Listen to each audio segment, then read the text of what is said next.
Israël étudie la proposition égyptienne de cessez-le-feu. La réflexion bloque toujours. Elle bloquerait toujours sur une éventuelle levée du blocus de Gaza que réclame le Hamas. Et en attendant, le compteur des victimes continue de tourner. Côté palestinien, les bombardements ont repris ce matin de plus belle. Au moins 26 personnes ont perdu la vie hier dans les territoires. L'État hébreu, lui, comptabilise 2 nouveaux morts dans le sud. Un civil ainsi qu'un soldat de 18 ans ont été tués hier. On retrouve justement à Tel Aviv notre envoyé spécial James André. Bonjour James. On imagine qu'un nouveau seuil psychologique a été franchi hier avec ce premier soldat de 18 ans qui a donc été tué.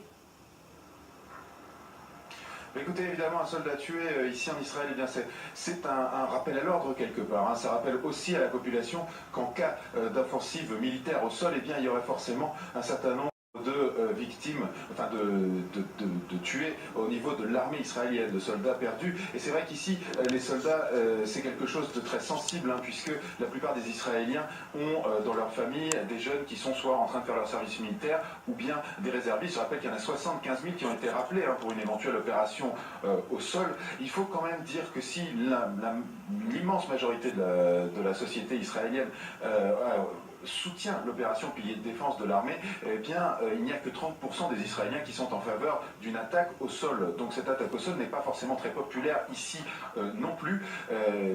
Voilà, si vous voulez, ce soldat qui meurt, eh bien, c'est un rappel de tout cela. Et il faut se souvenir qu'on a des élections qui arrivent ici en Israël. Et donc pour Benjamin Netanyahou, ce n'est peut-être pas une très bonne idée tout de suite de lancer une attaque au sol, puisque si elle est impopulaire, eh bien, cela pourrait peser sur le résultat de ces élections. Alors pour en revenir aux tractations toujours en cours, James, on a cru un instant hier qu'Israël allait accepter une trêve. C'est le Hamas qui l'a lui-même annoncé, mais finalement rien. Où en est-on ce matin du côté de ces pourparlers ?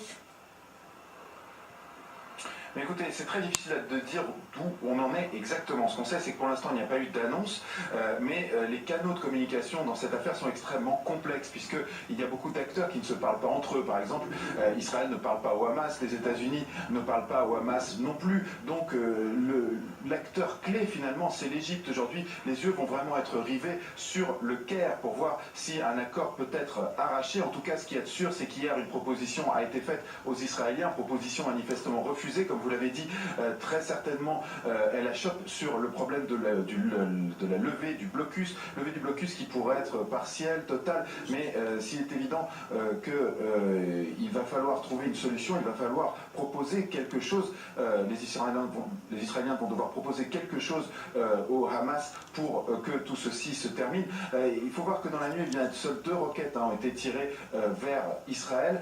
En même temps, le pilonnage s'est poursuivi jusqu'aux petites heures du matin. Donc on a toujours un très haut niveau de violence ici, mais il va falloir voir comment les tractations se poursuivent, sachant que Hillary Clinton doit aujourd'hui rencontrer Mahmoud Abbas, puis se rendre au Caire. Donc les acteurs au plus haut niveau international sont en train de peser de tout leur poids pour éviter une intervention terrestre aujourd'hui. Intense activité diplomatique effectivement Proche-Orient. Merci beaucoup James André, vous étiez en direct de Tel Aviv. Dans le reste de l'actualité internationale, il y a aussi, ne l'oublions pas, la poursuite